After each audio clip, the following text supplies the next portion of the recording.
The 23rd of February, Rabbi Levitt, Gemora.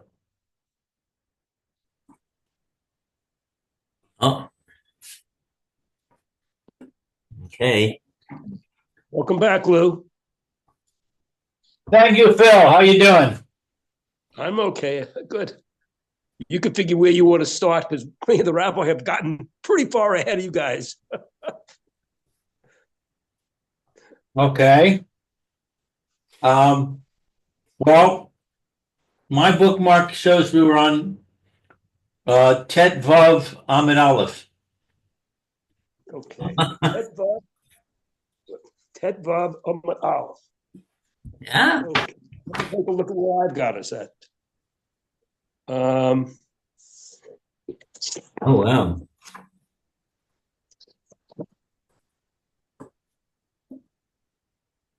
Now we're actually almost finished with Ahmed Base. We're at the end, near the end of Ahmed Base already. But you can tell, we'll let the rabbi find a good place to start.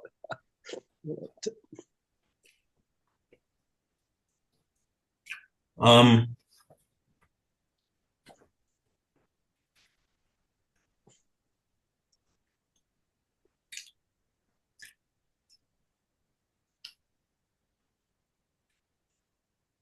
I don't mind doing Chazorah if you want to do a Chazorah.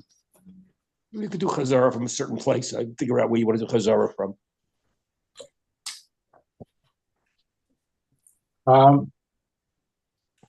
I'm near the top of Amid Aleph. Well, let me see what's an appropriate place to start. So we.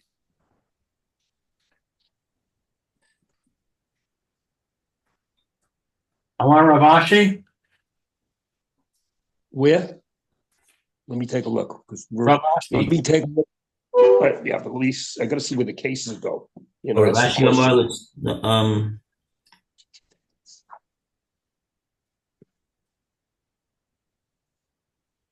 Amar, Ben.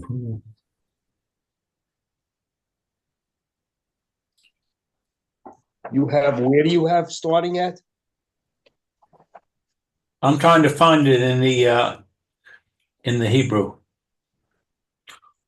Well, where is it in the English?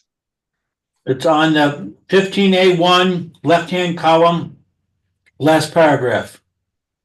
Mm-hmm. Okay, let me just see what's thing.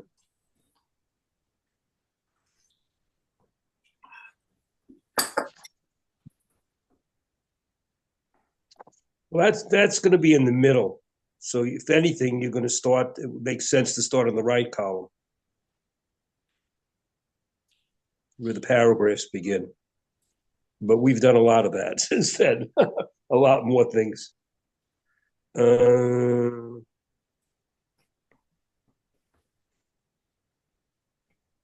That's if you want to go back to that.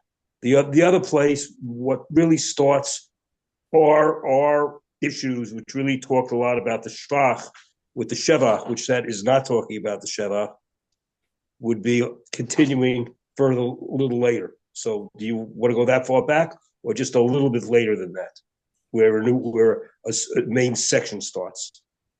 That's fine with me. Because where the shevach bit starts, because it starts talking about Shmuel,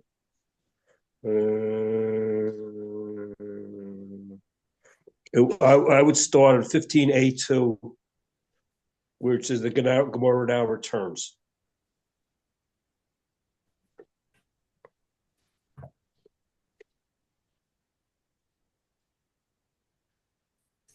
Okay, I see that. Okay, so you catch up a little on your own of the other things, because the other things are you're gonna get bogged down trying to, catch what that's talking about from before, and this will start another thing. Right. Because that's what we're getting into, whether or not you buy something from a robber or not, and whether or not the shvach is included. That's really what a lot of our discussion has been. Okay? Rabbi, you know what? Let me tell you where we are. We're starting where it says Savar, the Savar Shmuel Lokech Migazlan. Yeah. Okay. Great. On Tet Vav Omer Aleph. I don't know how I many got the lines that. place. You got the place where that is. Yeah. The Sava. Okay. Gemora now returns to analyze Shmuel's ruling as related to Rav Nachman. B'savar Shmuel lokeach migazlan leis le shivacha. And does Shmuel actually hold that one who purchases stolen land from a robber does not receive compensation for the improvements he added to the land before it was repossessed, even if the seller specified that he would compensate for these improvements? So he purchases land from a robber, and then he makes improvements, and the seller said he would compensate him. The seller is the robber. Yeah. The robber sells it to him, and he says, if you make improvements to the land and then it gets repossessed, I'll compensate you for your improvements. V'ha Amar Le Shmuel Rav Chinana Bar Shilas. But Shmuel instructed Rav Chaninana Bar Shilas, who was a scribe, Imlich, when you write a bill of sale for land, inquire of the seller whether he agrees to obligate himself to the purchaser for a collection of lost principal, improvements, and produce from his best property. Ukasuv, and then record in the document that if the land is seized, he agrees to compensate the purchaser. Shufra, from his best property. Shivacha, for the purchaser's improvements. Ufere, and for the ripe produce.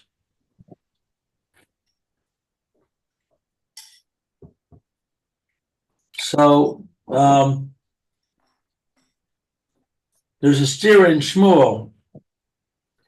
Apparently, Shmuel first said that the purchaser does not get compensated.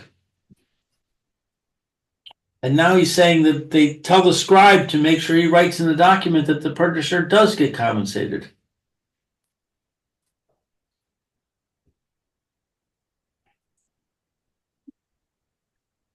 Yeah. Imlich means here to take counsel with the mocher, and if the mocher agrees, then you could certainly write it in that he's obligated himself to reimburse even for improvements. So that seems to be against what Shmuel said before. He's not allowed to collect for improvements in this case.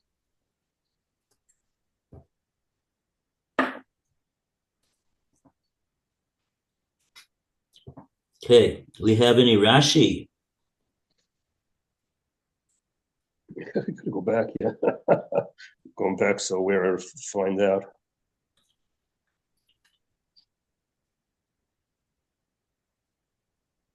Yeah, Rav China de Bar Shilas, and then Imlich. Okay, well, the Rabbi Shimon Mechila says it's a Sofahu. He's the guy who wrote the scroll. He wrote the document, the star. Okay, so we have that. And Imlach is that you should ask of it. Kisha Atar Kotev Star when you write these, when you do write the star, that's himlach b'mocher. You should put it. Ask the seller, im yekabel, if he accepts upon himself to collect from the purchaser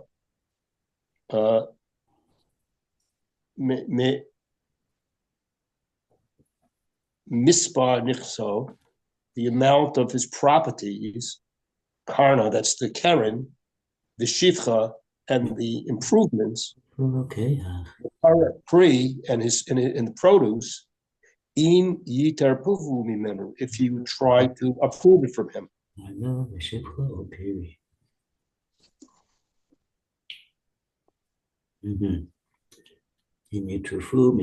Right. So there's three types of payments that we're talking about writing into the star. Karna is the base price of the property. Principal. Yeah. Original amount. Shivcha is the appreciated value that the property attains, and piri would be the fruits. The produce. Yeah. Yeah.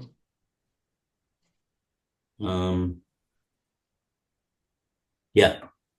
So we see, in other words, that that you could collect for the shevach, not like we saw that Shmuel said above. If you remember, I don't know when we saw that. We saw it a while ago. That Shmuel, he was the one that said that in this case, when you got somebody who's buying property from a Goslin, so it's really not a sale of property because he doesn't have the property to sell. He's a Goslin. It's not his. So according to Shmuel, the transaction is a loan. The money that he gives to him is regarded as a loan. And so now if the guy's going to give it back, the seller's going to give back the payback on the loan. He can only give back what it is that he got in the loan. Otherwise, it's a problem of ribbis. So originally, that's what Shmuel said in the case of Shevach, and now we see over here that Shmuel is saying you could write a clause to receive Shevach in the contract.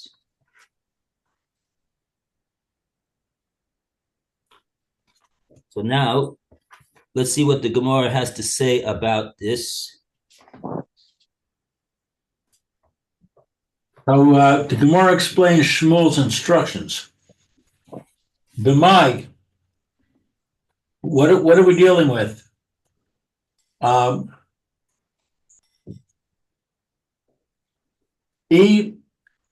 Beval chov, if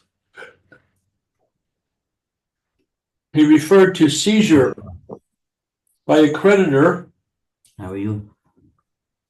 His instructions are incorrect. Me is lay. Read 11:30. 12:30. But is the creditor entitled to seize the right produce together with the land?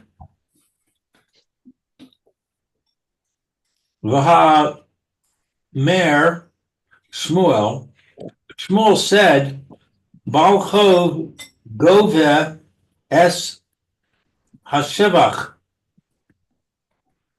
The seller's creditor collects the improvements of the land from the purchaser. Shevach Ein. We deduce that he indeed collects the improvements of Al Perus Lo, but not the produce.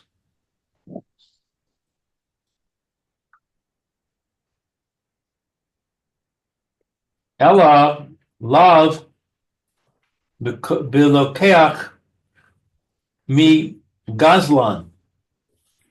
Rather, is Shmuel not referring to compensation for a purchaser of stolen land from the robber?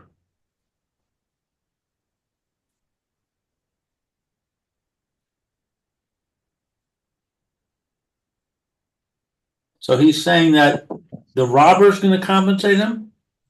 Baal Chov mi'islei piri. Oh, the Gemara is not coming to answer anything yet.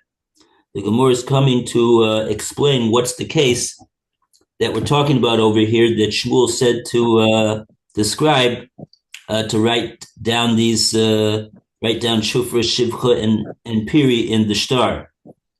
What exactly is the contract for? If you say it's for Baal Chov, mi'islei Piri, does a Baal Chov have peros? He's Amar Shmuel. Shmuel said, Baal Chov gova es hashevach, ava peros lo. Shevach in, ava peros lo. So now the Gemara is proving that this case that Shmuel was instructing Rav Chinan bar Shilas about was a case where the seller was a gazlan, and that was the case that Shmuel said that should be no provision for the reimbursement of shevach, lost shevach. And here we see that the Brisa is saying that there is. It's not a Brisa actually, because it's Shmuel. Shmuel's in a more, but it's a statement of Shmuel. Okay, so that's that's what the Gemara did. It proved that we're talking here, in fact, about the case of a gazlan, which Shmuel said previously should not have to pay a shevach because it looks like ribbis. Here we see that we proved that it's got to be a case of a gazlan, and but there's a provision for the payment of shevach. Okay, so now we don't have any Rashi. So Amar Rav Yosef. Yeah. Haka b'mayaskinin. Here, what are we discussing?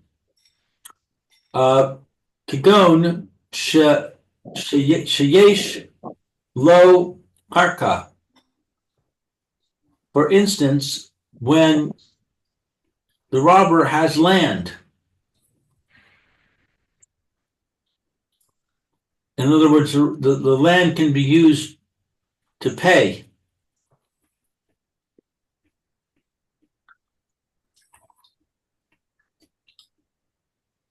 So Yep.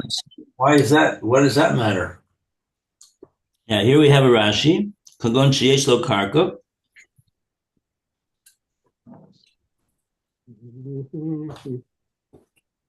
He shows that there is land, legazlan, to the thief. Zeh shemegbia lekech, that you can collect from the purchaser karka land below ma'ut, and not just money hanging around. The hashta, there is lo mechaze karibit. It's like considered like rebate. Lo mechse karibis. That left out the word low. Yeah. Okay, low. Yeah, it's low. It's not considered ribis. Low machase ribis. Yeah. Okay, so the gazlan, he's got karka that the lokeach can collect for his loss when the property that he paid the gazlan for is taken away from him. So he's giving him karka, and he's not giving him mos. He's not giving him money, and so like that, the hashta lo mekse karibis. It does not look like ribis in this case. The only time it looks like ribis is if he gave mos, he gave money, and the gazlan would give him back mos as a reimbursement. But over here, he's giving him back karka, so it doesn't look like Ribbis, says Rashi. So that's the case, says Reb Yosef, that Shmuel is talking about, that in such a case that he could collect the lokeach, he could collect even for the Karen, the Shevach, and the Piri. It doesn't look like Ribbis like that.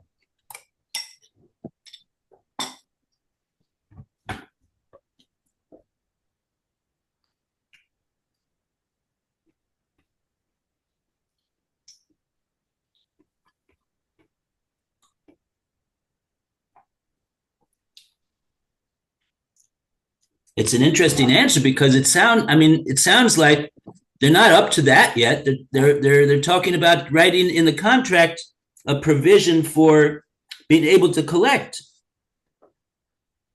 in the case of the land is taken away. But at that point, how do we know what the in other words, even at that point, if the Goslin has karka, he has karka to pay back the lokeach in the event that the land is taken away from him. If he has karka, so then we say it doesn't look like Ribbis altogether. Doesn't look like Ribbis.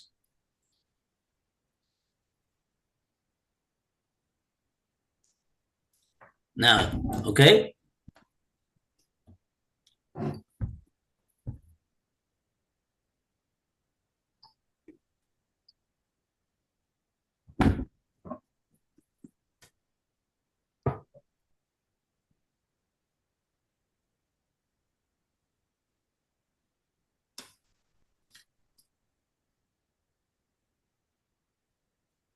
So in other words, we're understanding that the contract is obligating the Goslin, since he has karka, to pay back in the event of the land is taken away, to pay back the lokeach with the karka.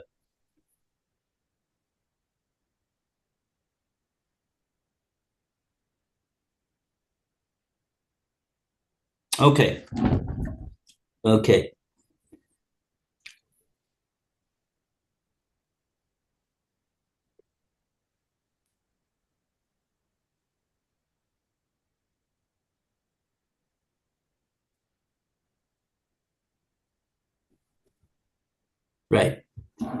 Right. That's what we envision. He's not going to pay him back, the Goslin, with money. He's going to pay him back with karka. So it doesn't look like Ribbis. Okay, let's go to the next. Do we have any Rashi on this? We just read the Rashi. Okay, now we got a follow-up question to the answer that Rav Yosef has just given. Amar le Abaye. Abaye asks on Rav Yosef. Lou. V'chi mutar lilos se'ah bis'ah.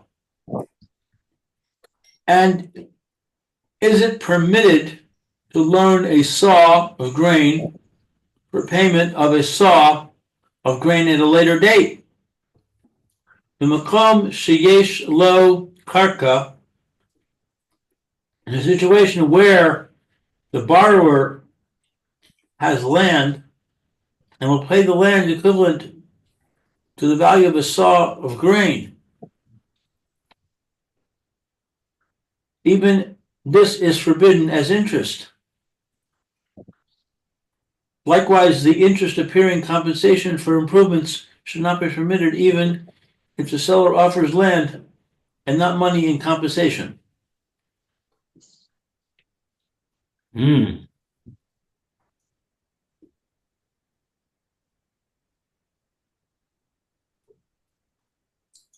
Okay. So what's Abaye's question to Rabbi Yosef? He says it's not so as what you're saying. It does. The problem of Ribbis doesn't vanish into thin air simply because the Goslin over here in our case owns other karka. And what's the proof of that? because he asks, is it mutter to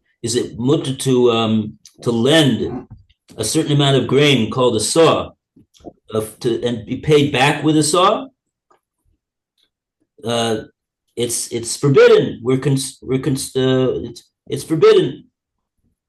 We're going to see in a minute in Rashi what's the reason for that.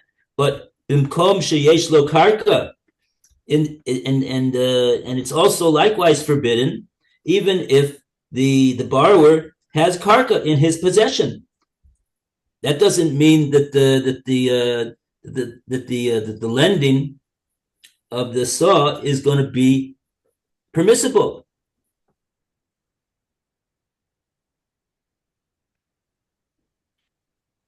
Let's see Rashi. Asa l'lavos saw b'saw. Asa l'lavos saw b'saw. It's forbidden to lend a saw for another saw.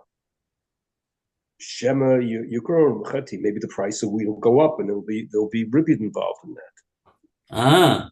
So in other words, even if he's giving him back exactly the same amount of grain, but in the interim, the market price of grain has escalated, and now when he's giving him back that same amount of grain, that amount of grain that he's giving him back is actually worth more than what he got, and so that'll be a prohibition of ribis.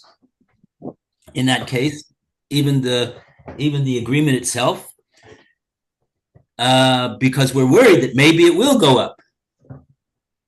And the fact that the Lova would own karka, the fact that Lova owns karka is irrelevant. That doesn't make the transaction permissible. That's the claim of Abaye. So now let's see what it is that Rabbi Yosef is going to answer back to Abaye. Amar Le. Amar Le, Rabbi Yosef said to Abaye, Hasam halava'a, there is the case of a loan. The hacha zvine, here it's a purchase.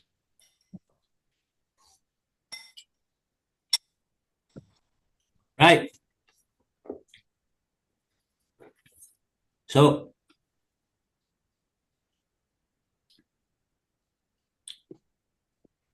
in other words, in the case that Abaye was asking about, he's talking about an actual case of a loan. Saw b'saw. You have a lender of a saw and a borrower of a saw of grain. So that's an actual case of a loan. So an actual case of a loan is judged more stringently than our case. Our case is really not a case of a loan altogether. It was really a case of a sale of land. The only problem with the sale was that there was the guy that was selling the land was a Goslin. He didn't own any land. He didn't own the land to sell him. But it was ostensibly it was a zvini. It was a sale, and therefore we're not going to be so stringent to say that it looks like ribis. Let's see what Rashi has to say about this.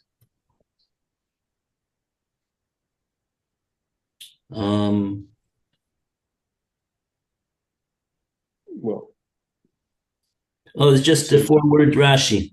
B'halva. B'halva with a loan. Shayich ribis tafei b'mecha. Ribis. There's more ribis for the sale. Where's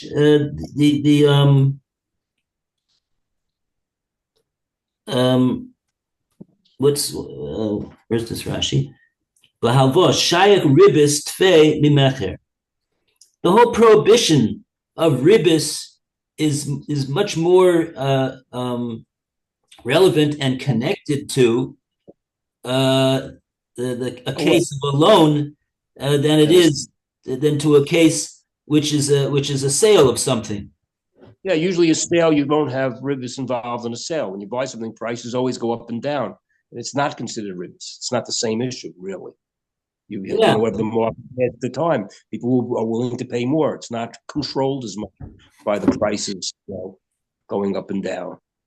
Yeah, because if you think about it, this whole thing was it doesn't really have such a connection, this case altogether, to a loan. It wasn't a loan. So yeah. So okay, that's that. And okay, so that was now the Gemara has Ikeda Amre. In other words, Ikeda Amre, there's those that say that, I guess, the conversation between Rav Yosef and Abaya went like this. Ikeda Amre. There are those who say, Amar Rav Yosef. Rav Yosef said, Chacha b'mayaskinen. What are we discussing here? Kigon shekanu miyado. For an example, when it was acquired from him, from the robber.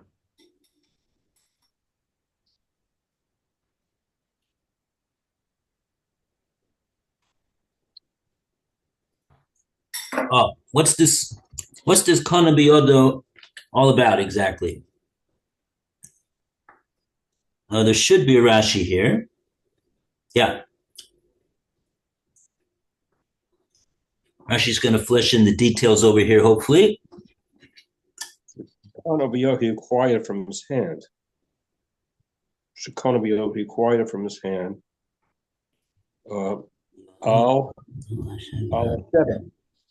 On the improvements, the hule muchayav that he's owed bishad tamat from the time of the sale, coding before sheesh sechar, the amount of the hamatna of a gift of money.